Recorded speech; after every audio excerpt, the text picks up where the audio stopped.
Así que este año vamos a continuar, como siempre, sumando problemas y también nuevos autores. Hoy la clase la va a llevar adelante la profesora Mayra, ¿sí? Vamos a hacer una introducción a la historia de la filosofía para que todos entremos un poco en tema, sepamos de qué hablamos cuando hablamos de historia de la filosofía antigua, qué periodo histórico abarca, los principales representantes y algunos de los temas fundamentales, porque ya en las clases siguientes nos vamos a meter de lleno en el estudio de la figura de Aristóteles. Así que los dejo con Miru, yo voy a estar acá asistiendo. Miru, cualquier cosa que necesites, ya sabés, así que todo tuyo. Bueno, vamos a empezar por preguntas. Si yo digo filosofía antigua, ¿qué piensan ustedes? ¿Cuánto hace que fue? Porque si es antigua, corresponde al pasado. ¿Dónde fue? ¿Cuánto duró? Intuitivamente, ¿qué imagen tendrían? ¿Quiénes fueron? ¿Son filósofos de alguna nacionalidad en particular? Griegos. Griegos. Griegos, Bien. griegos. Griegos, bien. En 5 siglos antes de Cristo. Acá dicen en el chat. Identifican a un autor, Platón. Platón, Aristóteles, perdón.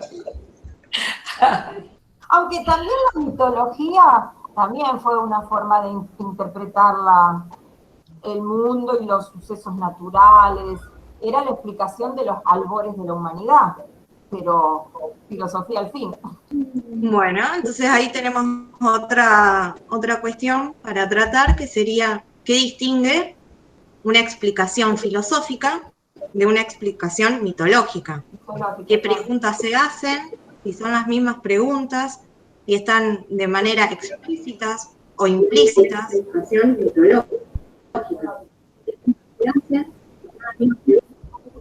Ay, no escuché nada. No sé quién habló, pero no escuché. No sé si se me fue el sonido a mí.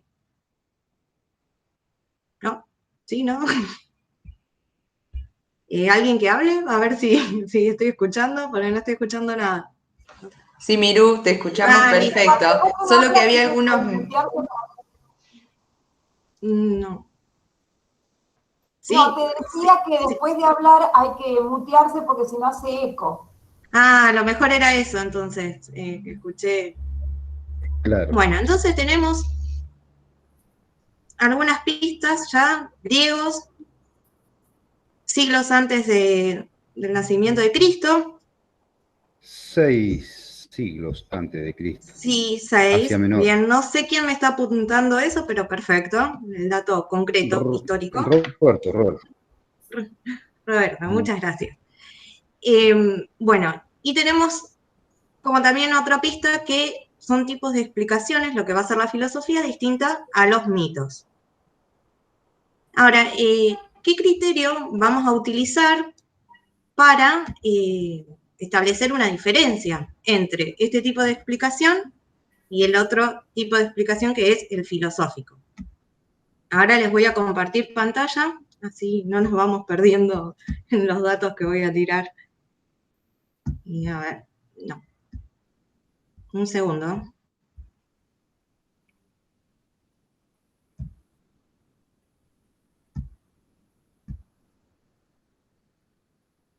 ¿Ahí se ve? Sí. Sí, genial. Se ve bien. Bueno. Entonces, tenemos que en filosofía antigua abarca como un límite temporal de casi 11 siglos, del 585 a.C. al 529 después de Cristo, que esa fecha es concreta cuando se establece el cierre de la Academia Platónica. Y el lugar son ciudades pertenecientes a la civilización griega. Ahí está.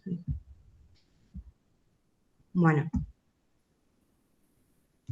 Esto, ¿qué es? Es el alfabeto griego. ¿Por qué lo muestro? Acá lo tienen con cada palabra, cómo se dice.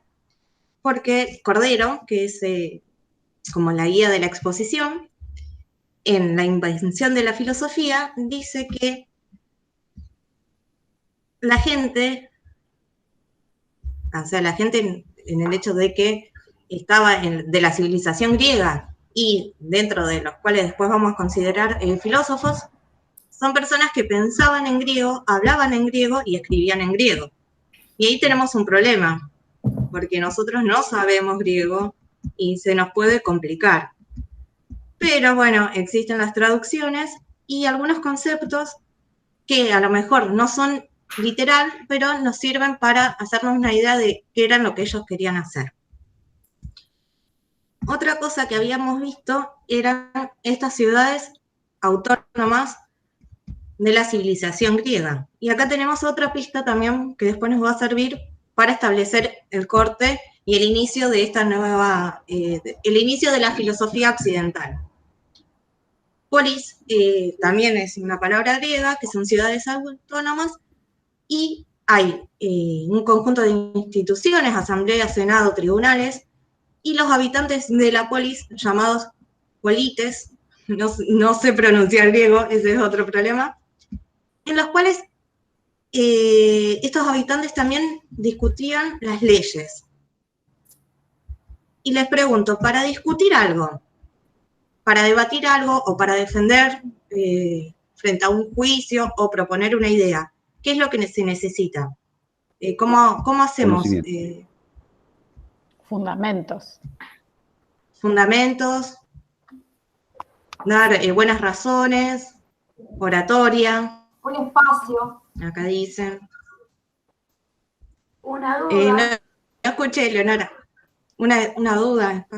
No, Argumentos. fundamentos, dije solamente. Ah, fundamentos. No escuché bien. A lo mejor tengo mal la salida del audio en la compu. Me parece que muy el bien. espacio era muy importante para discutir las leyes en las Sobre todas las cosas estar en democracia, ¿no? Claro, también. Exacto. Porque no podés discutir si no estás en democracia. Muy bien, tal cual. Esa es otra, la forma de gobiernos que ellos tenían.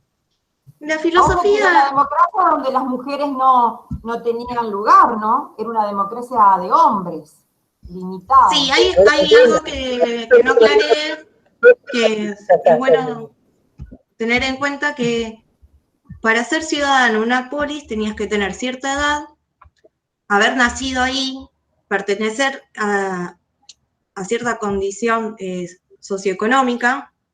Las mujeres, los niños, los esclavos, los desterrados que iban a otras polis no eran considerados ciudadanos, entonces no tenían acceso a estas discusiones que se daban dentro del ámbito político entre los griegos. ¿Vamos bien ahí? Bueno, sí. Cordero nos dice que la filosofía antigua tiene una novedad, que es la observación de la realidad a partir de una perspectiva inédita. O sea que es tratar de comprender la realidad, lo que pasa, todo lo que pasa. Ahora vamos a ver qué es eso de todo lo que pasa o todas las cosas, de una perspectiva inédita, quiere decir desde un punto de vista que no se ha tratado con anterioridad, con el objetivo de tener ciertas certezas. Y para tener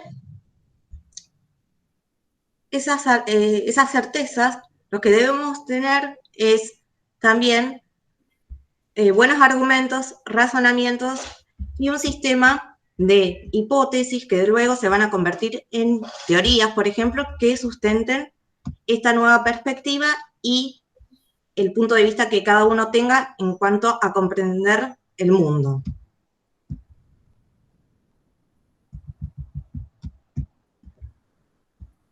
Entonces, esta cuestión de la observación de la realidad, de tratar de comprender el mundo y las cosas, y el comportamiento humano también, tiene que ver con algo que Aristóteles nos dijo, si no me equivoco, en la Metafísica, todos los hombres desean naturalmente saber. La imagen de la derecha es una representación de Aristóteles. Todos los humanos desean naturalmente saber. Y acá hay también palabras griegas que nos van a servir para entender cuál es esta cuestión de que hay un deseo que es natural, que parece ser que como que es inherente a todos los hombres por saber. Y es la palabra, como está acá en el PowerPoint, oregomai, que es desear, apetecer, gustar como meta final de una cierta tentación. Physis, esta palabra también se va a usar mucho y sobre todo en lo que vamos a ir viendo a lo largo de la exposición, que es naturalmente, por naturaleza y naturaleza también. Y eidenai, saber, ver, contemplar.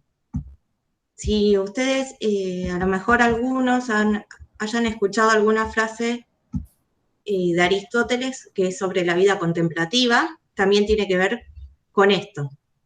Pero no es una vida contemplativa en un sentido pasivo, sino activo, que vamos a ver un poco más adelante.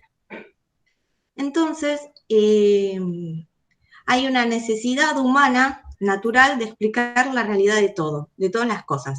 Hay como que una característica en el hombre, un impulso hacia acceder a una explicación sobre lo que acontece en el mundo.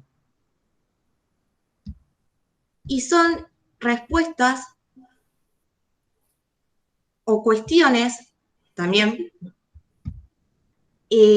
sobre las cuales el relato mítico, las creencias o la religión también puede ser, no respondieron.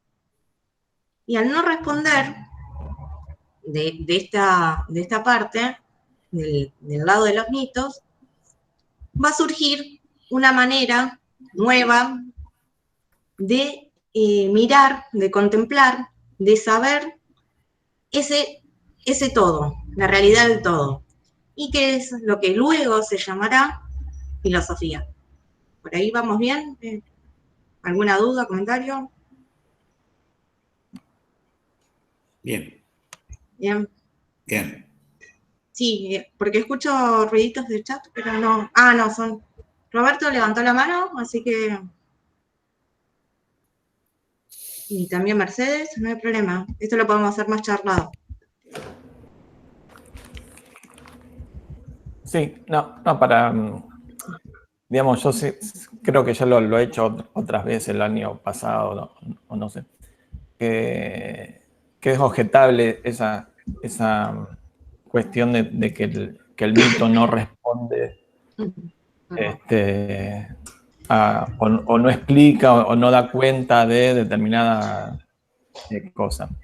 Está bien que la filosofía, como se constituye, se diferencia y bueno, según convencionalmente esa diferenciación parece que hubiera sido una oposición, de hecho, ¿no? Pero no, particularmente no adhiero, digamos.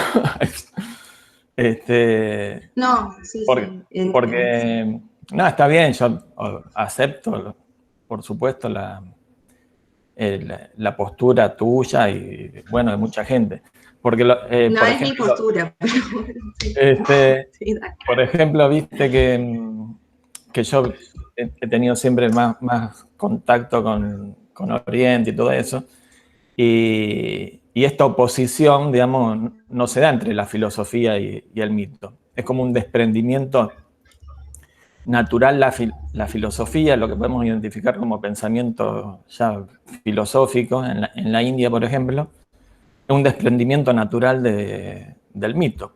Surge como gradualmente a partir de explicaciones o comentarios o explicaciones sobre determinados mitos y rituales y creencias, etc.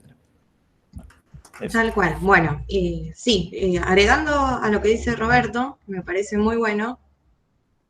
Durante algún tiempo, dentro de lo que sería como la academia filosófica de hace unos años, o a principios del siglo XX más o menos, hasta el principio del siglo XX, lo que se manejaba era esta oposición tan famosa que a lo mejor algunos hayan escuchado, otros no, no hay problema, del mito contra el logos, como si fuesen dos cosas totalmente diferentes en constante conflicto, como si el mito no da buenas razones o no explica, y el logos, que es una palabra griega que lo podemos decir como razón o palabra también, son los que van a dar estos fundamentos o estas explicaciones sobre la realidad.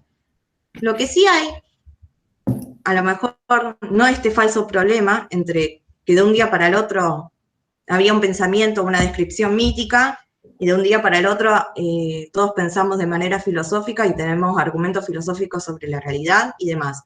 Sino lo que hay es, tenemos el mito que nos da descripciones, como las preguntas, por ejemplo, que están en el PowerPoint. ¿Cuál es el origen de todo? Universo, dioses, ¿por qué hay un orden en el universo? ¿Qué ocurre después de la muerte?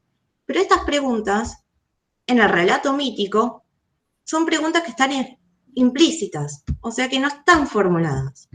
Una de las diferencias, entonces, con la filosofía va a ser que esas preguntas se van a realizar. Y cuando se van a realizar, van a buscar otro tipo de explicación que no era la que nos daba el mito. Que el mito generalmente, o una creencia, lo que nos va a dar es una descripción. El mundo fue formado así, dependiendo si hubo muchos dioses o pocos, de dónde surgieron, si hubo un origen del universo o no. Pero lo que va a hacer la filosofía es que con estas preguntas van a estar formuladas de manera directa. Y también, entonces, va a haber distintos tipos de respuestas. Entonces, en el relato mítico lo que vamos a tener son un intento de dar respuestas, pero como ya les decía, de carácter descriptivo, no problemático. Y en la filosofía lo que vamos a ver son respuestas de carácter argumentativo, lo que habíamos visto en otras diapositivas pasadas, que de qué manera se puede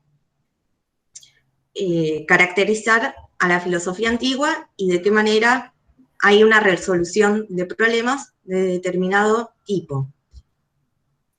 Y las respuestas argumentativas tienen que ver con esto que ya les había dicho, de forjar hipótesis, que luego se van a convertir en teoría, y que teoría viene del griego también, como una mirada, y una mirada de todo.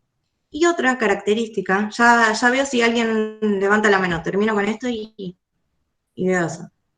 Otra característica que ustedes también la dijeron al principio, cuando yo les pregunté dónde ubicarían filosofía antigua, es esta diferenciación entre los mitos, que son creaciones de carácter anónimo y que pertenecen exclusivamente al dominio de la oralidad.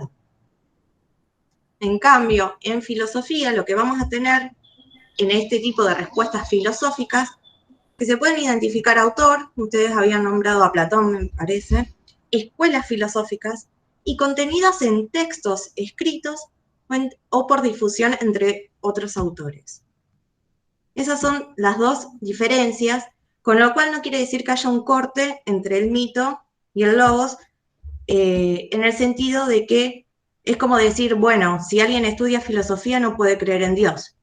De una manera más cristiana, a lo mejor más llevada a cabo, más actual, pero allá, un montón de siglos atrás, es lo mismo. Los griegos, los filósofos griegos, no era que describían del relato mítico, sino que decían, bueno, esto para explicar la realidad, para comprender el todo, el mito no nos alcanza, vamos a buscar otra vía, otra forma de enfocar el asunto y ver qué es lo que podemos decir al respecto. Pero no hay un corte, una fractura así que sea de momento cero, de un paso a otro, sino que va a haber el mito, a lo mejor el relato mítico como autoridad de la verdad, vaya descendiendo un poco y vaya subiendo la cuestión de tener una perspectiva filosófica cuando queremos comprender la realidad. se trata de comprender siempre de comprensiones del mundo.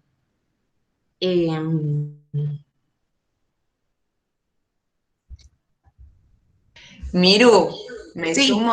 me sumo a esto que estás diciendo y que es súper interesante también, ¿no? Porque a veces también nos encontramos con ese problema entre hasta dónde la filosofía, hasta dónde la ciencia, hasta dónde, ¿no? Entonces cuando decís, bueno, la filosofía es una manera de comprender, de crear sentidos, bueno, eso es lo que hacemos en filosofía, ¿no? Que también lo diferencia de los relatos míticos y también lo diferencia de otros tipos de discursos o de aproximaciones a la realidad, a lo real, ¿no? Llámese como gran problema, ¿no? El discurso filosófico siempre es una manera, o por lo menos como nosotras lo entendemos, ¿no? Una manera de comprender, de dar sentido al orden de las cosas, a nuestra relación con el mundo, ¿sí? Que eso no significa que tenga que ser un discurso ni descriptivo ni último, ¿sí? Sino todo lo contrario, o sea, la problematización o el signo de pregunta es algo que es propio del andar filosófico y de lo que caracteriza también a la filosofía como disciplina. No, sí, sí, En el totalmente. mito no habría, digamos, un componente importante que es imaginativo o de la fantasía, que no tiene base en la realidad que nos rodea. No lo podríamos diferenciar de esa manera, en el que hay una creación imaginativa, digamos, alrededor de la explicación. Es que en toda explicación hay una creación imaginativa. Pensemos en Nietzsche. Claro. El problema es, no sé si es un tanto un problema, ver esto de, como decía Florencia, de intentar darle un sentido racional, aunque esté hablando un poco más moderna, a las cosas, la realidad. Y es como dice Andrea en el chat, Platón usa el mito en cierta manera como una forma de filosofía. Entonces acá está la cuestión de que no es un quiebre tan tajante como les decía. Cuando, por ejemplo, Platón habla sobre qué pasa después de la muerte con el alma, voy a sacar muchos detalles porque si no me voy de tema, pero va al cielo. Y en ese cielo, el alma puede mirar a los otros dioses que están ahí dando vueltas. Entonces, de una explicación racional, también hay en estos relatos, en este recurso al mito, un contacto con lo divino, por ejemplo. Pero esto hablando muy en general. Pero hay elementos reales en los mitos. Yo creo que los mitos se mezclan dos cosas. Parten de algunos elementos reales y se construye una explicación. Y aunque algunas cosas puedan resultar como mágicas o fuera de la realidad, pero la explicación que involucra sentimientos, egoísmo, cosas, es muy humana. Yo tiendo a creer que el paso entre el mito y la filosofía es como la evolución natural del pensamiento de la humanidad. Vos cuando a un chico le enseñás, tiene un pensamiento prenumérico, y a medida que va construyendo, se hace numérico, pero necesitó de lo prenumérico para evolucionar. Y yo tiendo a creer que el mito es la filosofía en pañales, digamos, una cosa así. Sí, puede ser, pero vamos, siempre en filosofía hay un pero. Tendría un componente de relato mucho más fuerte, es decir, un relato construido, imaginativo, con personajes ficticios que no contactan con la posibilidad de una fundamentación. Y hay otra, sí, hay otra cosa, sí. ¿Verdad? Dentro de la filosofía lo que va a haber son respuestas personales, con nombre y apellido. Eso es fundamental. Un mito no tiene nombre y apellido, salvo que haya alguien que los haya compilado, etc. Fíjate la Odisea. La Odisea Claro. es la vuelta de Ulises de la guerra de Troya, y eso es absolutamente real. No, sí, claro, sí. hay una construcción, por supuesto, casi literaria, pero dentro de esa construcción literaria hay mucha mucho fundamento humano, si no, no le podés dar curso. Sí, pero es como cuando uno tiene una historia novelada. En la actualidad hay montones de escritores que hacen historias noveladas y es exactamente igual en este sentido. O sea, adjudicarle un montón de fantasías alrededor de un hecho concreto real o un transcurso real. Pero para Mito y desarrollar la filosofía. trama necesita mucho conocimiento humano, si no, no lo puedo hacer. Y fundamentalmente... No, obvio, parte de la persona. Del sentimiento, de las emociones, todo eso, aunque sea mitológico, es real. El odio, la bronca, el desamor, nada más que, claro, hace alrededor de eso una construcción mágica, pero es real lo que lo sustenta. Sí, está generada por individuos, de modo que tiene todas las características de una persona. Claro, sí, eso creo yo. Bueno, acá voy a leer un aporte de María Amelia, que dice, tienen fines distintos. El mito no intenta dar respuesta, relata sin importar si es fantástico o no. Eso también es un buen punto para tener en cuenta a la cuestión. Pero bueno, vamos a... Si no, del mito luego no salimos nunca y vamos a tener que seguir avanzando un poco, pero que quede en claro que son dos formas distintas de comunicar algo acerca del mundo, o de las cosas, o del origen del mundo. Y vuelvo a lo mismo. El carácter oral y después el otro carácter que tiene más difusión gracias a la escritura. Después, otra cuestión, el carácter anónimo y el carácter que queda identificado quién escribe o quién dice algo sobre una respuesta filosófica personal. Se pueden identificar escuelas y se puede difundir esta palabra con nombre y apellido. Siempre eso bien marcado. Y lo otro, que el mito va a quedar definido, para hacerlo bien puntual, como había dicho antes, una serie de relatos o leyendas o creencias que intentaron dar respuestas de carácter descriptivo, no problemáticas, y que las respuestas filosóficas van a ser respuestas argumentativas en las cuales se van a problematizar todo lo que se diga. Hablando muy en general para tener claro los tantos.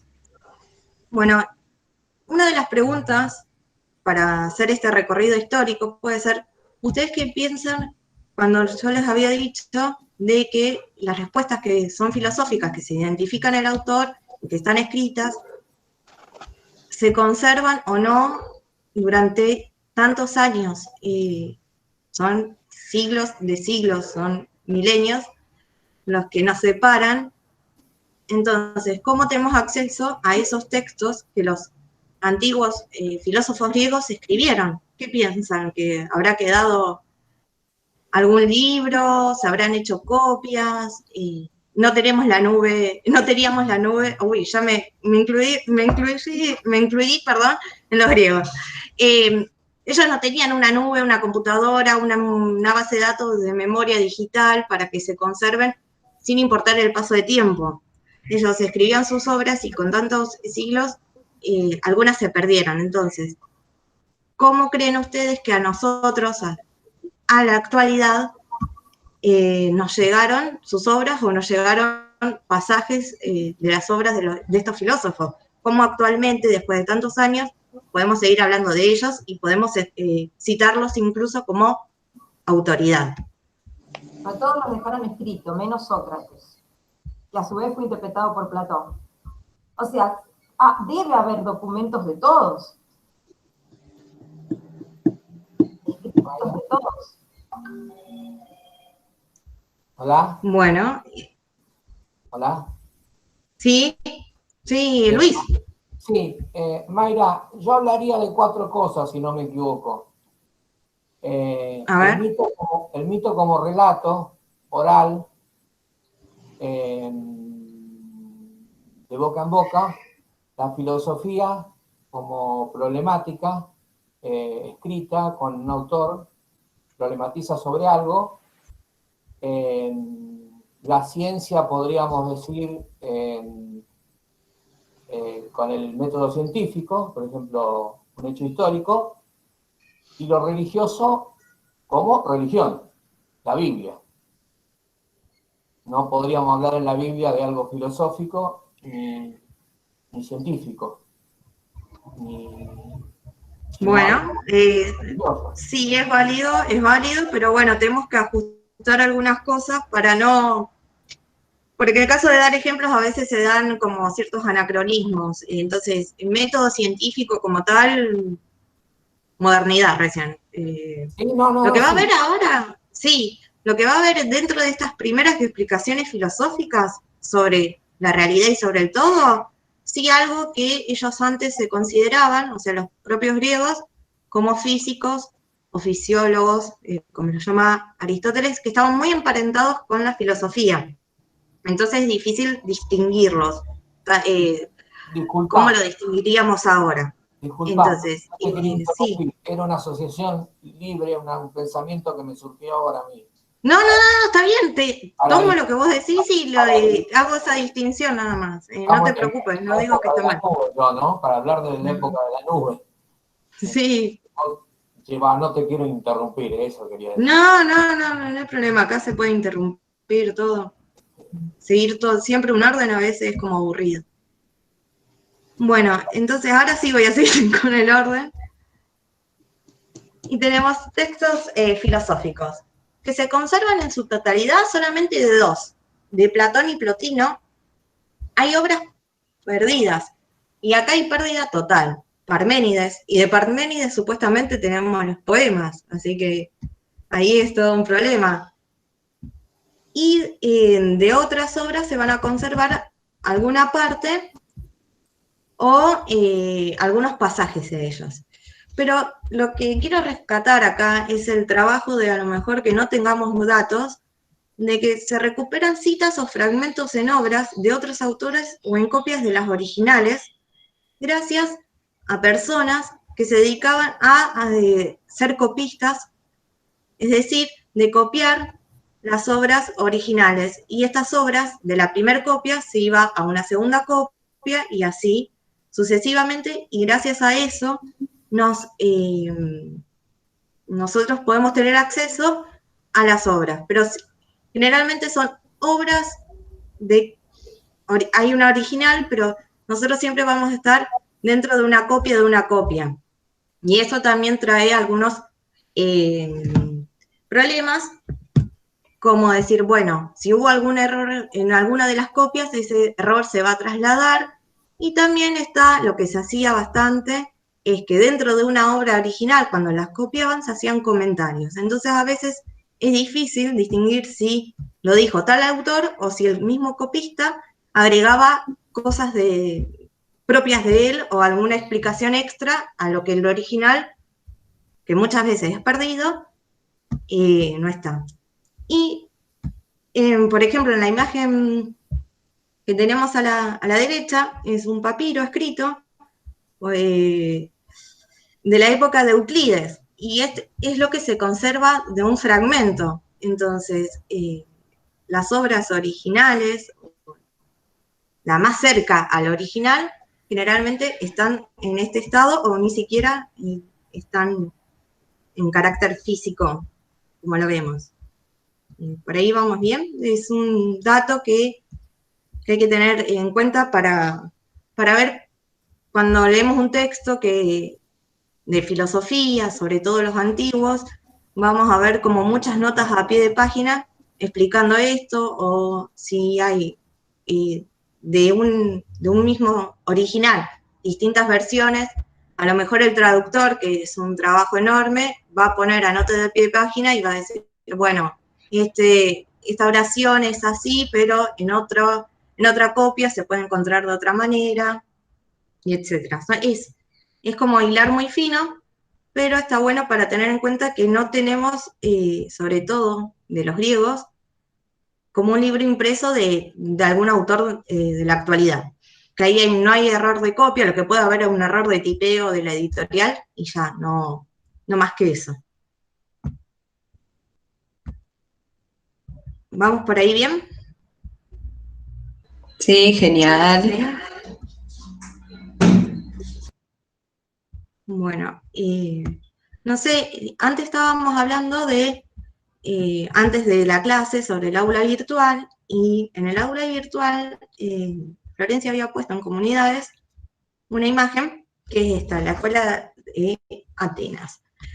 Es un cuadro renacentista, uy, me pasé. Lo pueden ver bien ahí, ¿no? En el cual hay identificados algunos filósofos, esto para darle un poco más de visual, y para que vean las fechas de estos filósofos que están representados en el cuadro. No vamos a dar todos estos, pero para que por lo menos nombrarlos, nada más. Tenemos a Zenón de Elea, que es discípulo de Parménides y es conocido por algunas paradojas que él estableció, y la característica que tiene este autor, por ejemplo, es que no esbozó ninguna doctrina en particular. Ahí pueden ver las fechas abajo. Epicuro de Samos, que es así, vamos a verlo, así que no quiero dar mucha información, pero bueno, es fundador de una escuela que ya vamos a ver, lo van a ver con Florencia, y tiene algún tema en especial o característico que es el placer. Anaximandro, que ese si llegamos lo vemos hoy, así que no voy a decir nada. Pitágoras, muchos habrán escuchado nombrar sobre el teorema de Pitágoras, así que pueden imaginarse que es una persona dedicada también a otras cosas que no son solamente filosofía, sino matemática, para ver que también, como les había dicho, estas características no son tan claras en los griegos. Parménides es uno de los, digamos, como iniciadores dentro de la filosofía, en que va a tratar un tema que es como el gran problema de la filosofía metafísica, que es la cuestión del ser. Y en esos poemas, que por lo menos los que tenemos acceso a nosotros, va a haber una cuestión de cómo razonar o argumentar filosóficamente a través de un concepto que se llama necesidad. No lo voy a explicar ni nada, pero es para que vayan teniendo solamente de oído algunas cuestiones, porque si no tendría que dar una clase de Parménides. Hipatia, que la nombramos el encuentro pasado. Genofonte, que también es interesante verlo en el sentido de que recopila, empieza a hacer como cronologías de filósofos. Sócrates, y fíjense que, bueno, Sócrates parece que está en una actitud de discutiendo, y eso tiene que ver mucho con su manera de hacer filosofía, que está bien. Él no escribió nada, lo tenemos gracias a Platón, en los diálogos, en los cuales Sócrates también va a empezar otro estilo de filosofía en el cual va a discutir con alguien, y con ese alguien, de una supuesta verdad, se va a ir, digamos, quebrando para decir, bueno, entonces lo que yo pensaba no era tan cierto, o no era, no tenía una base tan fuerte, y ahora puedo pensar sobre una cuestión, ya sea un color o una acción moral, de otra manera. Heráclito también es uno de los, junto con Parménides, uno de los primeros que empieza a ver la cuestión del ser. Diógenes, que es de la escuela de los cínicos, por ejemplo. Plotino también tiene como influencias platónicas, pero también lo que hace es esta cuestión de recuperar o escribir lo que pensaban otros filósofos, y así también nos llegan a nosotros. Euclides es considerado como el padre de la geometría, de la geometría grecia, en que este tipo de geometría duró durante siglos, hasta el siglo XIX, siglo XX, que empieza como a haber otros tipos de geometría. Muchos autores lo consideran como el científico de toda la historia. Y Ptolomeo también, que está de espaldas, y no sé si se ve bien en la imagen, pero tiene un mundo, y va a haber todos unos estudios sobre astronomía, sobre los cuerpos celestes, cómo se van moviendo dentro de una concepción del universo, que esa concepción del universo son cuestiones filosóficas. No sé, ¿bien? ¿Se ven las imágenes? ¿O las pasé muy rápido? Pregunta. Sí. Ahí dice Ptolomeo del 100 al 170, ¿eso es después de Cristo? Ptolomeo. No, sí, los que no tienen antes de Cristo son todos después de Cristo. Más o menos para que vean que son distintas fechas. Sí, está bien. Gracias. Sí, no de nada. Y después tenemos para mí que son como las estrellas de la filosofía griega, Platón, y para mí la superestrella, Aristóteles.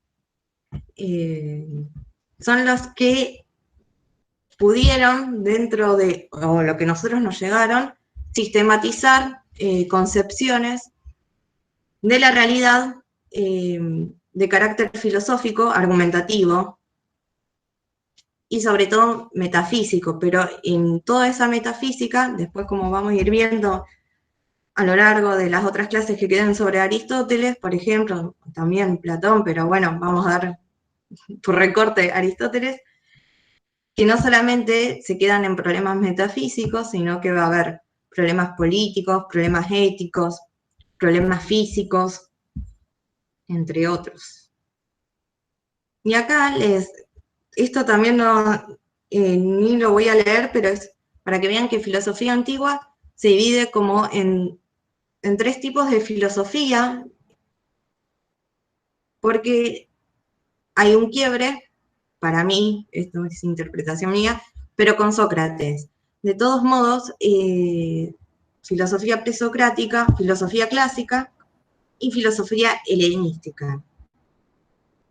Lo que vamos a ver ahora van a ser de los primeros que filosofaron, que sería dentro del periodo de la filosofía llamada presocrática. ¿Vamos bien por ahí? No. Ahora se va a poner un poco denso el tema, pero voy a intentar hacerlo de una manera más llevadera. Los primeros que filosofaron tienen como unas características en particular, y eran considerados sabios, y esto qué quiere decir, que poseían sabiduría, que poseen un conocimiento de la física, de la naturaleza. Entonces, vuelvo de nuevo, a lo mejor un filósofo que era sabio, también era, en términos actuales, entre comillas, científico, porque tenía una comprensión de la naturaleza. ¿Cuál era la tarea de los primeros que filosofaron? Es buscar las primeras causas, o sea, la causa de todo, que hace que algo suceda. Porque para ellos, el modo de conocer consiste en conocer, si yo quiero conocer algo, tengo que conocer su causa. ¿Qué es la causa? La causa sería la razón de ser. ¿Y qué es lo que se va a buscar como respuesta? Un principio que sea posibilitador de que algo sea, o sea, que dé la razón del ser de su causa. Es como una forma rara de hablar, pero bueno, hay que acostumbrarse a esto. Vi un cartel del MIT, pero no lo puedo llegar a leer. No sé si era alguien que ingresaba. Sí, Miru era alguien que ingresaba. Entonces, recuperando, los primeros que filosofaron, que van a tener esta mirada nueva de la realidad y van a buscar explicar la realidad mediante un principio, que ese principio posibilite la existencia o el ser de todas las cosas de nuestra realidad. En estos primeros que filosofaron, que están se los pueden caracterizar, como había dicho antes, como físicos, van a buscar un elemento o una propiedad que tengan todas las cosas o compartan la mayoría de todas las cosas, pero que ese elemento, ponga en movimiento todas las otras cosas, como algo elemental que sin esa propiedad o ese principio no pueda existir o no pueda ser. Yo les pregunto, a lo mejor algunos de los cursos pasados, del año pasado, pero los que no hayan visto nada de filosofía, un elemento que esté, por ejemplo, en todas las cosas que nosotros vemos, ¿qué podría llegar a ser? O qué elemento si nos falta, por ejemplo, no podríamos ni siquiera vivir. Tiro uno, por ejemplo, yo necesito respirar. Para respirar necesitamos aire. Por ejemplo, ¿qué otro elemento? A lo mejor agua, acá dicen en el chat. Fuego. Fuego. Tierra. O sea, bueno, ya nombramos los 4 elementos. No sé, ¿hay alguien levantando la mano? ¿Adriana?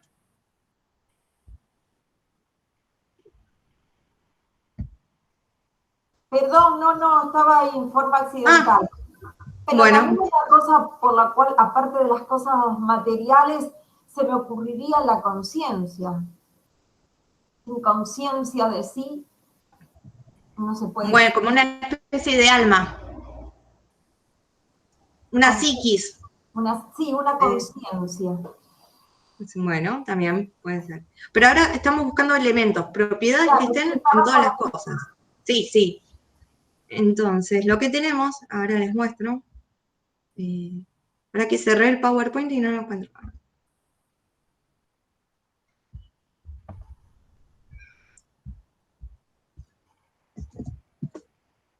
Elementos y sus propiedades. Estos primeros que filosofaron van a tener, los que le habías dicho, como esos elementos primordiales o básicos que están en todas las cosas, o como este principio de todo, aquello sin lo cual el todo no existiría. Entonces tienen los elementos fuego, aire, agua, tierra, que también estos 4 elementos se van a ver, no lo vamos a ver ahora, pero en la forma de concebir el mundo, el orden del universo, también van a estar estos elementos.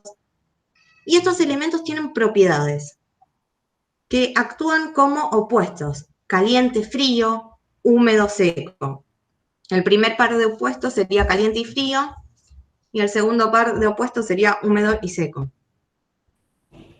¿Vamos bien? Bueno, dentro de las palabras que había dicho de griego, habíamos dicho que los primeros que filosofaban tenían conocimiento de la physis, la naturaleza.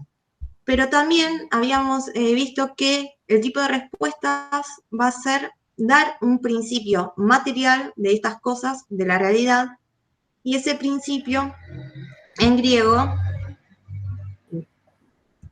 es argé. Y se lo puede entender de estas maneras. No entró alguien, creo.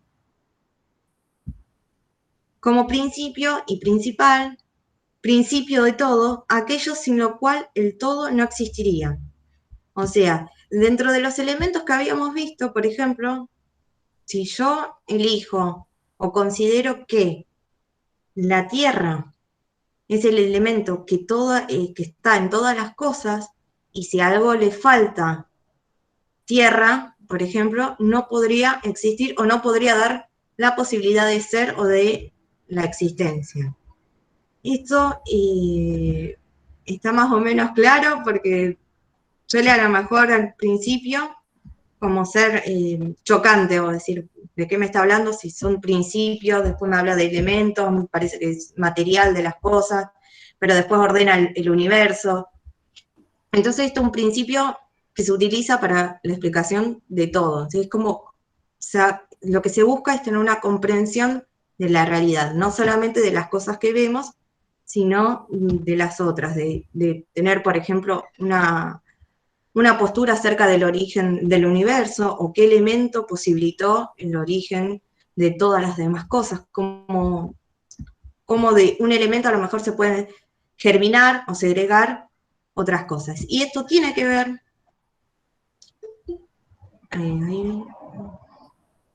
¿Alguien levantó la mano o algo? Porque escuché un ruidito, pero no sé. Esto tiene que ver con el otro concepto que habíamos visto de física, naturaleza. Que se lo pueden entender como todo, todas las cosas, realidad, realización, y viene del griego phi, que es brotar y crecer, y el sis, que es el sufijo, lo que quiere decir es que algo que está brotando, que está creciendo. Es lo que en latín después se llamó natura, lo que nació, o lo que creció. Pero, entendiendo la física en este sentido, lo que vamos a entender es que esta realidad, esto del todo, de todas las cosas, es como algo dinámico, está en constante cambio y es algo viviente. Y en este sentido dinámico es que tiene una característica más específica, que es que dentro del sentido de física, de naturaleza, se encuentra todo lo que nosotros podemos tener desde dentro de la noción de vida. Por eso le había preguntado si, por ejemplo, yo para seguir viviendo, ¿qué necesitaría? Uno de los elementos sería el aire.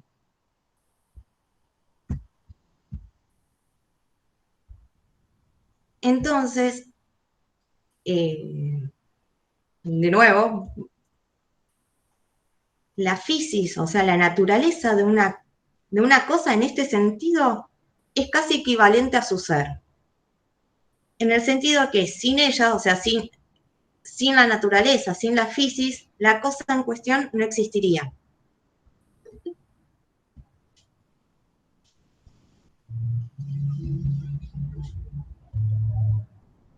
Entonces nos podemos preguntar si esto, si yo hablo de naturaleza, ¿por qué esta naturaleza es tan parecida o muy cercana a un concepto que dije, o al verbo, el ser? Entonces les pregunto a ustedes, ¿qué entienden por ser? ¿Cómo explicarían? Le estoy tirando la pregunta más difícil de filosofía, así que no sé si hay algún valiente o alguna valiente que se anime a decir algo. Pregunta algo fácil. Bueno, Roberto, escuchamos tu definición. No escuché bien. Repetí la pregunta, por favor. ¿Qué es el ser? ¿Qué entienden ustedes por ser? Y lo que existe. Todo aquello que existe es ser. Todo aquello que existe es lo que es. No hay una sola respuesta por eso.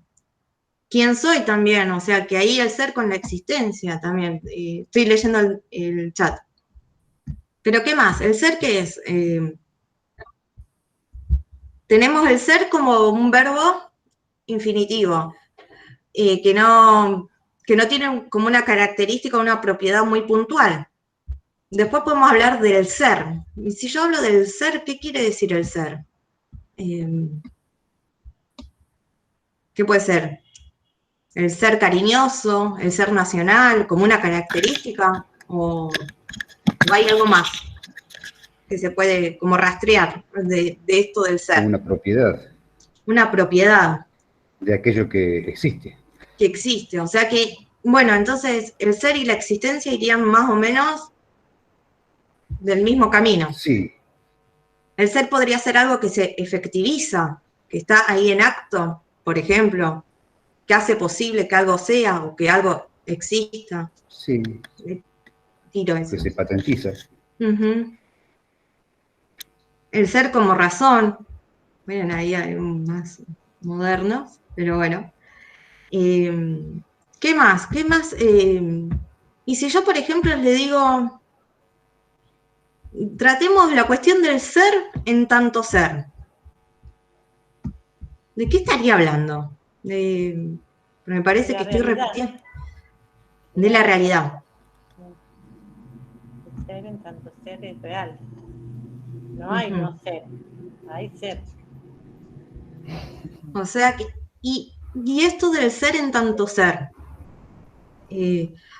lo puedo entender, por ejemplo, con decir, bueno, si yo trato de comprender o intentar comprender el ser en tanto ser, sería lo que es, lo que está haciendo. ¿O no? Pues, si están de acuerdo, podría ser así. El ser en tanto ser es, lo que está haciendo, siendo en este momento. Porque, por ejemplo, en un momento yo había leído que la fisis es un sustantivo, es decir, lo más sustantivo es la fisis. Y después puede estar lo que es más cualidades del ser. Claro, puede ser. No tendrían la característica de sustantivo, sino como que una cualidad. Por eso la tierra es seca, el agua es húmeda. Claro, las propiedades. Las propiedades, sí. Claro, pero... En tanto nosotros las podamos percibir. Entonces sería lo tangible, por eso te puse por ahí lo tangible y lo intangible. Ah, no lo leí, perdón. Lo percibible y lo no percibible, quizá. Porque el punto de referencia siempre es el ser humano que lo piensa. Claro. Y bueno, y con la cuestión del ser, ¿al ser lo podemos agarrar? ¿Lo podemos tocar? Como a lo mejor una propiedad, un elemento, sí. Por eso, lo tangible y lo intangible, ambas, ¿no? Si tocamos al ser... Alguien agarró el ser así. Hay entes. Si tocamos hay entes. al ser otro, si no, no. No son tangibles. Sí. El ser no lo podemos. No necesariamente es tangible. No es tangible. Es tanto pero lo nosotros... tangible como lo intangible. Claro. Claro, pienso ahí cuando entre la distinción entre lo tangible y lo intangible, ¿no? Que por momentos parece que el ser es lo real, o sea, asociamos o utilizamos como sinónimo el ser con lo real. Entonces, bueno, ahí aparece como una especie de contradicción, ¿no? O sea, tiene presencia, no tiene presencia. Todo esto que me parece genial, Miru, siempre con la tranquilidad que lo llevas adelante. Yo ya me hubiera despeinado, vos estás divina. Todo esto, como también decía recién Roberto, es la pregunta, ¿sí? Esto que Miru está llevando con mucha soltura adelante es la pregunta ontológica o metafísica por excelencia, o una de las preguntas, ¿no? Pero una pregunta muy estructural para la filosofía, ¿sí? Y es una pregunta que tiene ese origen ahí en ese mundo presocrático y en ese intento de responder a algo que, por eso digo yo ya estaría despeinada, es muy complejo. Y hoy también pensaba cuando Miru arrancaste la clase y decía, los griegos piensan como griegos, hablan como griegos, nosotros también tenemos esta distancia. Entonces, todas estas respuestas que surgen también tienen que ver con que vivimos en otra cosmovisión, ¿sí? En donde también tenemos otros criterios, pasamos por la modernidad filosófica, nos pasó Descartes, Kant, bueno, y otros elementos también para pensar y para sumar a esa pregunta que es constitutiva de la filosofía y que en todo esto que vamos a ver de este estudio introductorio a la filosofía antigua, con obviamente una selección de problemas, más o menos presente va a aparecer porque justamente es algo que nos va a acompañar a lo largo de, bueno, y creo que en general, ¿no? Porque después cuando pasemos al resto de los filósofos, por lo menos al medioevo y demás, también van a aparecer estas cuestiones. Así que bueno, nada, Miro, era para que respires y ahí te dejo. Pero bueno, geniales son las respuestas. Para eso estamos, para eso es el curso, para poder construir, que tal vez no nos llevemos una única respuesta, pero sí para encauzar y darle sentido a esto que estamos, sobre lo que estamos pensando. Bueno, le había dicho, volvemos al super problema del ser, que si considero el ser en tanto ser, quiere decir lo que es, lo que está haciendo. Entonces puedo decir que las cosas, o otra palabra un poco más específica, los entes que son, que están siendo. ¿Qué es esto? De que algo está haciendo en este momento. Entonces yo les puedo preguntar, por ejemplo, al ser esto de que si se lo puede capturar o no, de una forma tangible o no, pero si yo veo este fibrón, veo que este fibrón está haciendo en este momento. Si yo lo tiro, voy a ver una trayectoria y se va a mover. Pero este fibrón, en tanto fibrón, está haciendo. ¿Y cuál sería, por ejemplo, el principio material del fibrón para que sea un fibrón y no sea otra cosa o se le quite la posibilidad de existir? Por ejemplo, debería tener un elemento. Está bien, que ahora sería como plástico. Pero bueno, ¿se entiende el punto? Yo sé que este fibrón, en tanto fibrón, es fibrón y está haciendo su ser, el ser del fibrón, está en actualidad, está en constante, como una dinámica, una presencialidad, actualidad quería decir, no me salía, del fibrón. Va a haber un principio que posibilite la existencia de este fibrón y que sea fibrón y no sea otra cosa. Es lo que se constituye en una materia, en este caso en fibrón.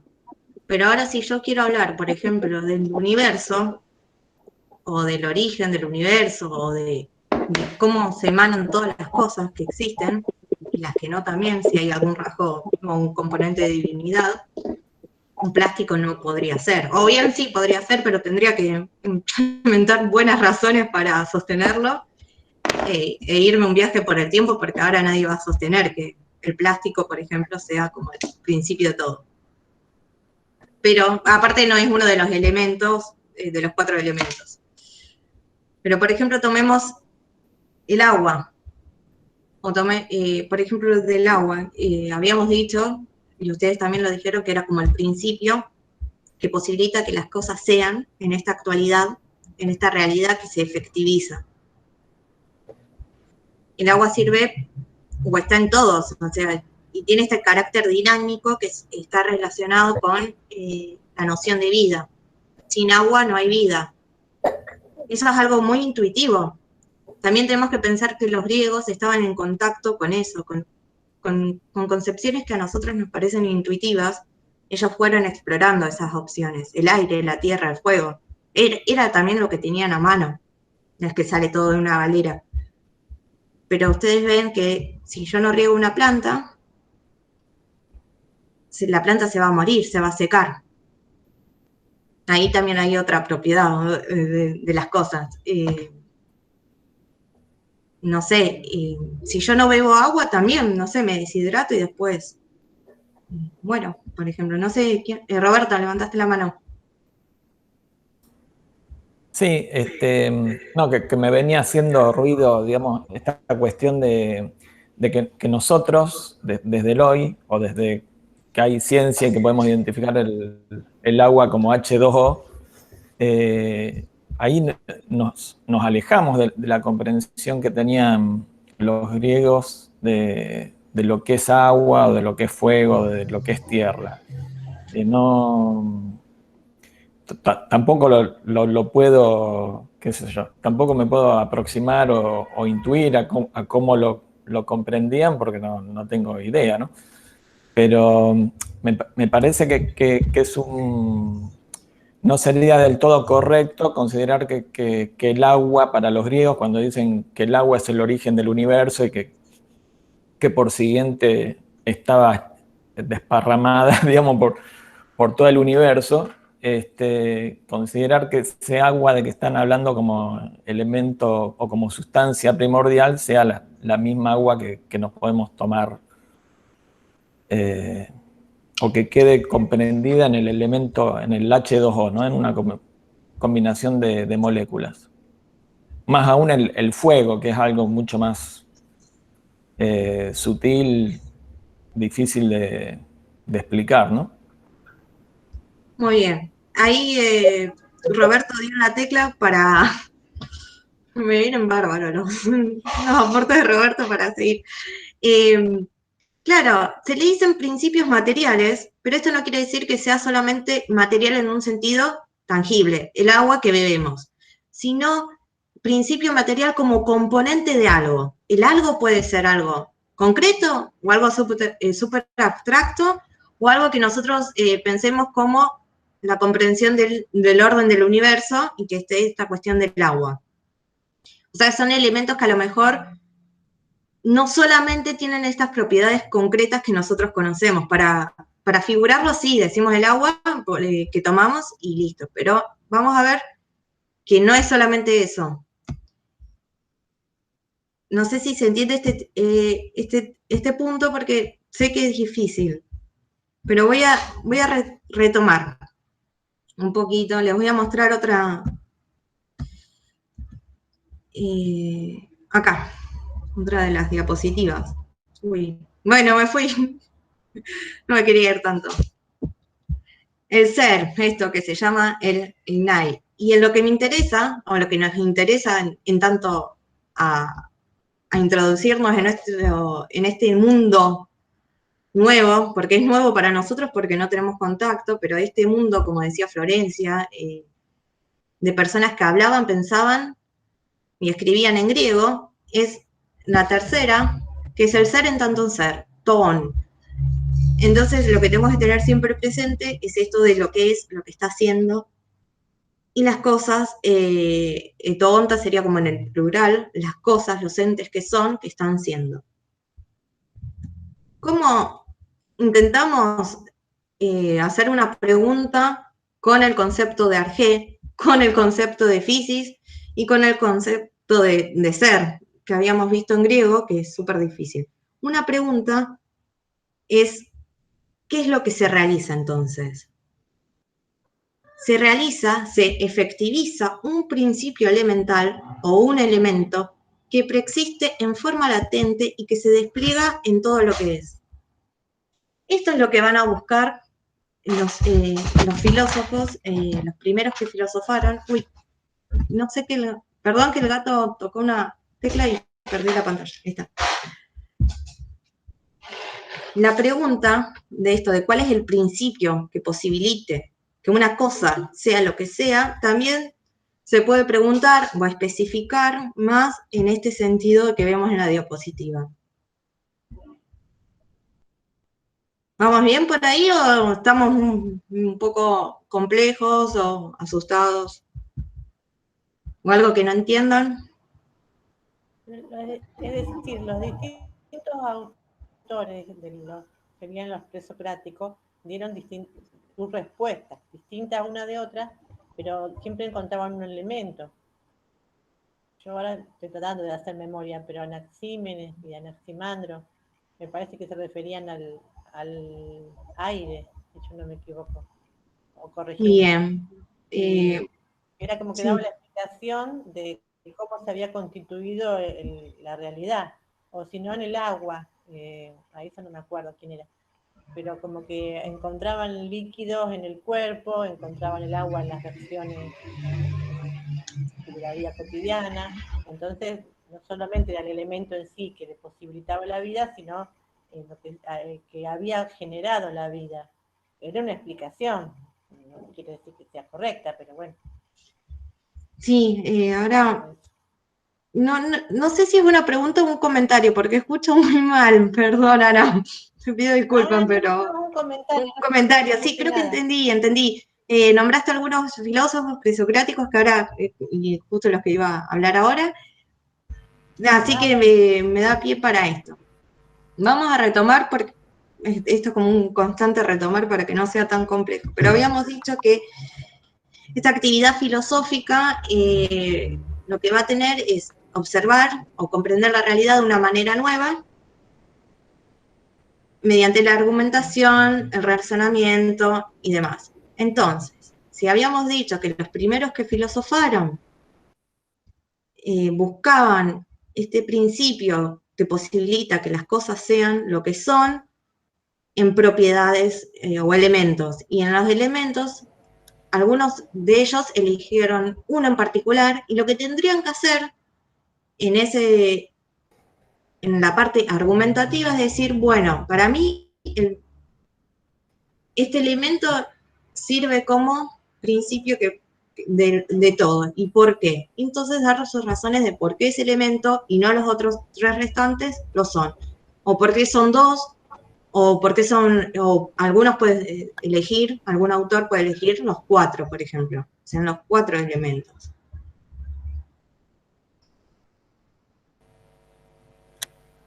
Entonces lo que tenemos es, de los primeros que filosofaron eran, vuelvo a repetir, sabios, poseían conocimiento de la física, la naturaleza, y la tarea va a ser buscar las primeras causas, la causa de todo.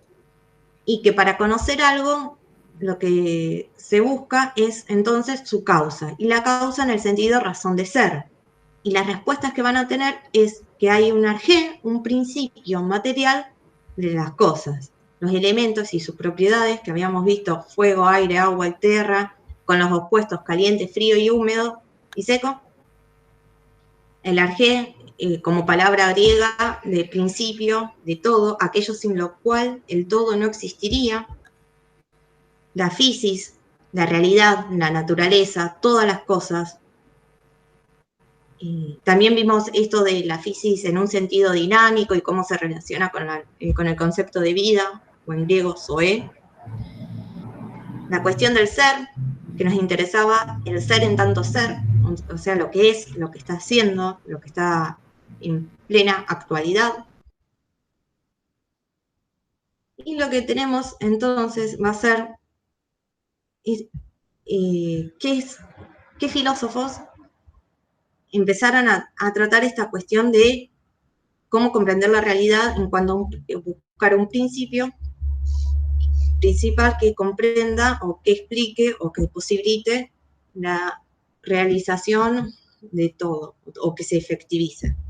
¿Vamos bien por ahí? Es como retomé medio rápido, pero lo podemos ver por arriba. Sí, perfecto, miro la síntesis. Bien. Habíamos dicho también que en esta cuestión de filosofía, lo que se hace es que puedan ser representados los filósofos con nombre, identificados y también pertenecientes a unas escuelas o corrientes y demás. Y lo que tenemos es la escuela de Mileto, por ejemplo. Y Mileto, no sé si ven el cursor, pero si no lo marco, creo que lo puedo marcar. No, ay, no, puse firma. Se ve, Miru, el cursor. ¿Sí se ve? Pequeño, pero bueno. Se ve. Sí, se ve. Sí. Iba a firmar después de poner mi firma ahí. Estaba digitalizado. Tales de Mileto es considerado como uno de los primeros filósofos, o el primer filósofo, dependiendo qué tipo de corte hagamos histórico. Y nos dice que el principio es el agua. Y lo que tenemos sobre Tales, además de algunos pasajes, como les voy a mostrar, por ejemplo, toda esta información sobre Tales, de dónde venía la familia, entre paréntesis, está otros nombres de otros autores. Es lo que yo les decía de cómo se va recuperando el conocimiento o el saber, en el sentido de la postura de algún filósofo. Si no se conservaron sus obras, se conservan comentarios de filósofos que han hablado de un filósofo en particular. Y en el caso de Tales es que no tenemos algo directo, sino que gracias a estos comentaristas o quienes hicieron cronologías de la vida de los filósofos, podemos llegar a tener algo. ¿Vamos bien? Ahí. Como me queda poco tiempo, voy a ir a la cuestión del elemento.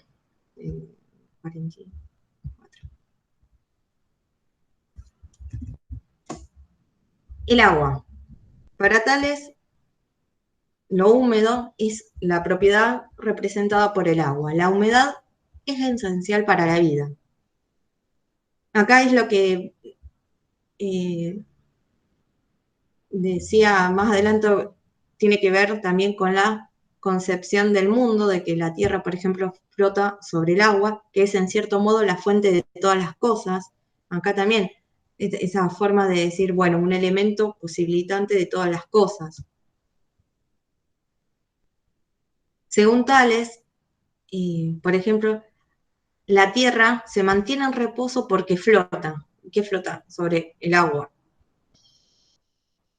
Después tenemos, según Aristóteles, nos cuenta que Tales, el iniciador de tal tipo de filosofía, de este tipo de filosofía que estamos viendo, presocrática, dice que es el agua, por lo que manifestó que también la Tierra está sobre el agua, tomando tal vez dicha suposición de la observación de que el alimento de todas las cosas es húmedo y que el calor mismo surge de éste y vive por éste.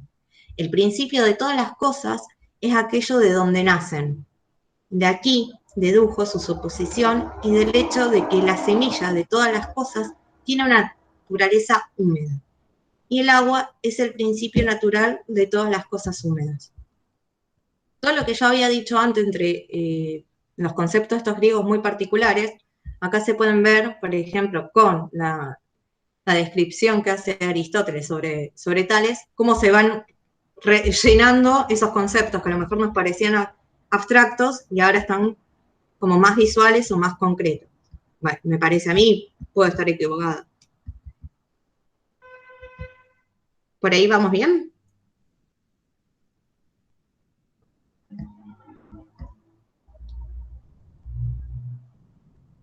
Bueno, y otro que también nombró Ana, me parece, si no la escuché mal, es Anaxímenes. No, puede ser que también perteneciente,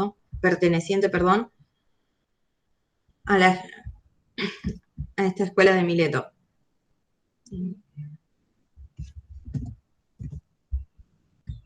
Y el principio es el aire. Y miren esto también que comentaristas sobre filosofía, especialistas sobre filosofía socrática, presocrática, perdón, establece que, por ejemplo, de este filósofo no se tiene información sobre su vida ni sus actividades prácticas, sino que se puede tener algunas intuiciones de que haya escrito un libro y que tenía una... y que se puede diferenciar a lo mejor dentro de su maestro, que fue Anaximandro. Anaximandro no lo nombré porque habla sobre lo indefinido y no tengo tiempo y es más complicado, pero podemos retomarla o tomarlo en la clase que viene o en algún otro encuentro. Entonces, tenemos como poca información de estos filósofos y de algunos casi nada, pero bueno, lo mismo, gracias a estos filósofos que comentaron sobre otros filósofos, podemos tener alguna información, a lo mejor no tanto de su vida en particular, de algunos sí, de otros no, pero a lo mejor de algunas concepciones o pensamientos que otros filósofos tomaron para discutirlos o para dar otros argumentos sobre algún tema en particular. Y acá está la cuestión de que este principio va a ser con el elemento aire. El aire es la sustancia originaria y forma básica de la materia. Cambia por condensación o rarefacción. Y también es considerado el aire como soplo de vida. De nuevo, esta cuestión de la noción de una naturaleza o de una realidad de las cosas como algo dinámico, viviente. Y acá está la cuestión también en la primera oración que dice, Anaxímenes hace del aire más que del agua el principio material por encima de los otros cuerpos simples. Entonces lo que tenemos es en este tipo de respuestas filosóficas a la realidad es que los autores van a elegir distintas perspectivas y van a defender sus posturas. Y entonces acá Anaxímenes, al contrario que Tales, va a decir que el aire es el principio material y principal y que está por encima de todos los otros cuerpos simples. ¿Vamos bien por ahí? Por ejemplo, para hacer esto, lo que necesita un filósofo es explicar de qué manera el aire va a ser el principio material y no otro. Entonces lo que va a hacer es describir las cualidades del aire, de cómo el aire se puede convertir en fuego y en viento, por ejemplo. Si se densifica, se crea una nube. Si se condensa, se convierte en agua, luego en tierra, después en piedras, y el resto de los seres surgen de estas sustancias. Hace también el aire eterno el movimiento, por cuyo medio nace también el cambio. Esta cuestión de que no solamente nos quedemos con la concepción de un aire tangible, o del aire que respiramos. Por ejemplo, acá hay una concepción que va más allá de lo material de aquí a ahora. Dice que el aire es Dios. Es necesario entender respecto a lo que así se expresan, que se refieren a las esferas que penetran completamente los elementos o los cuerpos. Entonces, ¿qué quiere decir esto? Que no solamente el aire va a ser una cuestión de que respiramos, sino el aire como un elemento que posibilita el origen de todas las cosas. Y incluso acá está determinado como Dios, tiene un carácter divino, un carácter que trasciende a nuestra realidad material, por decirlo así. ¿Vamos bien ahí? Bueno, y ya cerrando, porque están agotados, aparte ya estoy en hora para terminar. No sé si quieren alguna pregunta, o cortamos acá. Esto queda en comunidades, ¿no? La clase. Sí, se sube a YouTube la clase y después se publica por Facebook, pero en comunidades podríamos poner los links. Eso no hay problema.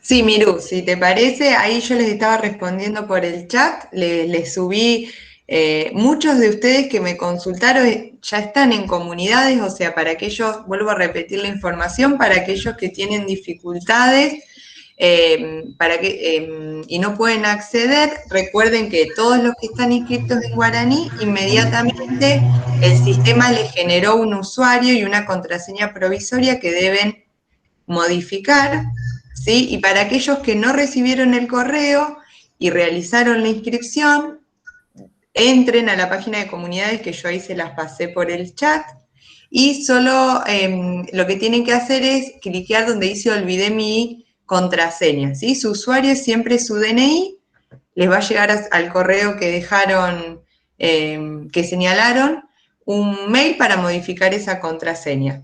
Cualquier cosa que tengan inconvenientes con el acceso a comunidades, no duden en escribirnos, ahí también les pasé en el chat nuestros correos personales.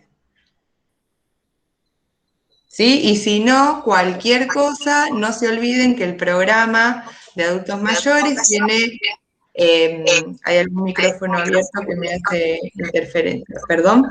Recuerden que el programa de adultos mayores tiene un teléfono fijo y una red de WhatsApp, así que también pueden comunicarse por esa vía y pedir nuestros correos o alguna forma de comunicarse con nosotros, ¿sí?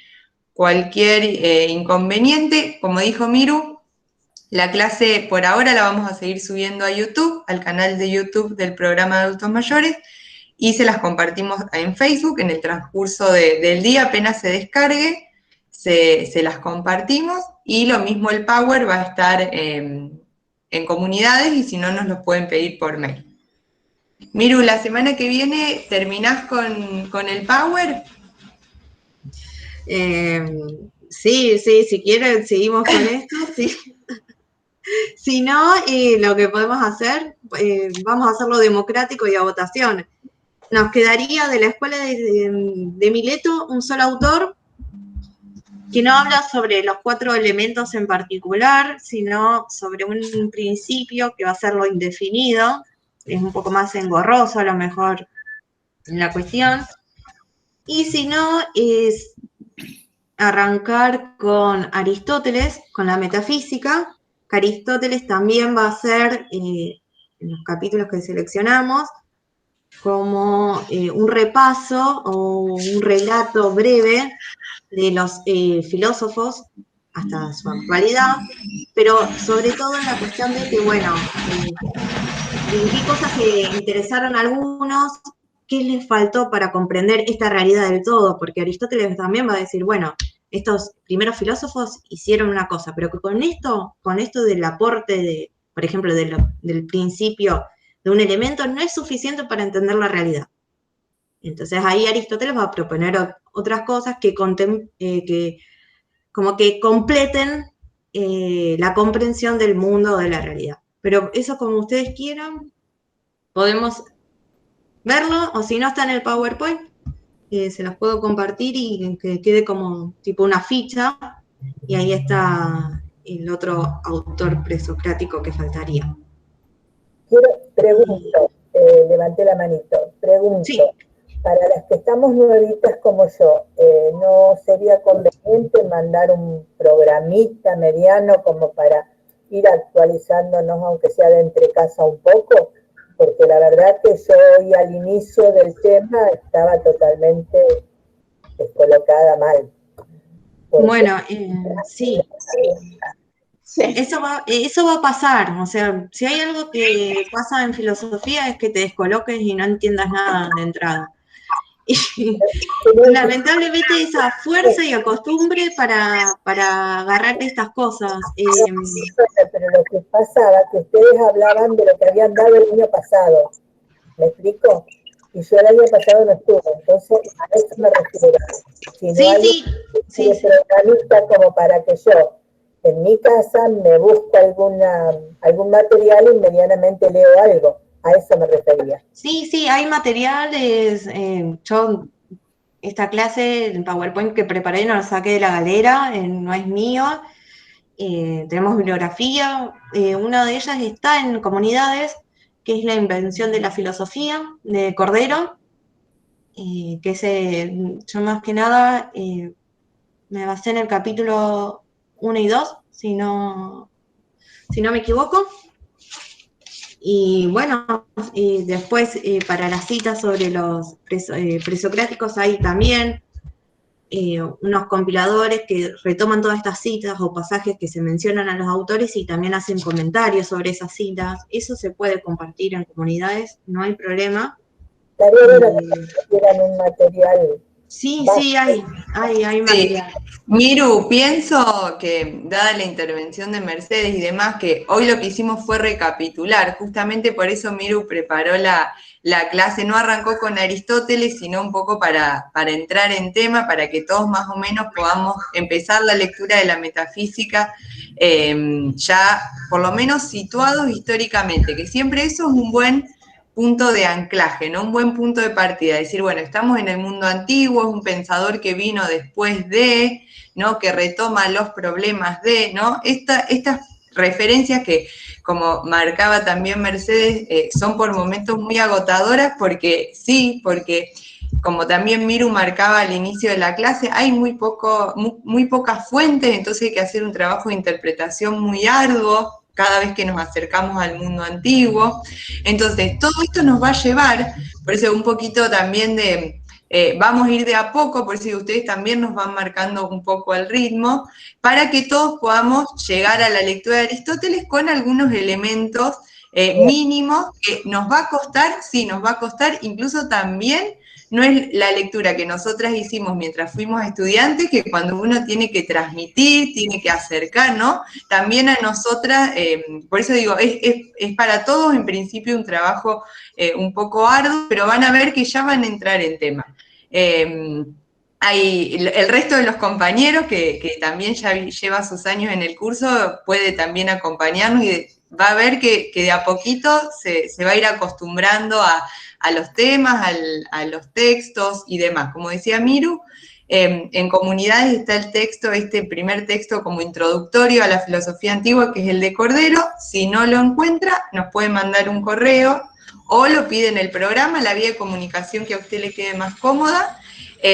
Y Miru, si te parece, la semana que viene de última, más fragmentado, pero como termina con el mundo presocrático y después la introducción a Aristóteles. Así volvemos sobre esto. Total, otra vez, si los compañeros no tienen inconveniente, no nos viene mal para refrescar los contenidos. Esto es como ustedes quieran, no hay problema. Como ustedes deseen. Filósofos presocráticos hay muchísimos. Yo agarré 2 o 3 nada más y... Sí, sí. Y ver algunos. Perdón. Quería proponer 5 minutos en la próxima clase que pudiera abordarse de nuevo la discusión entre mito y filosofía, que me parece que yo sé que es difícil, pero pregunto esto, no para abrirlo ahora porque terminamos, pero todos estos presocráticos con todas sus miradas y sus análisis no están un poco diciendo estamos elaborando una mirada filosófica a partir de nuestra valoración del rol del agua, del rol del fuego, que es diferente al mito, ¿no? Y me parece que fundamenta, lo digo como una percepción superficial, ¿no?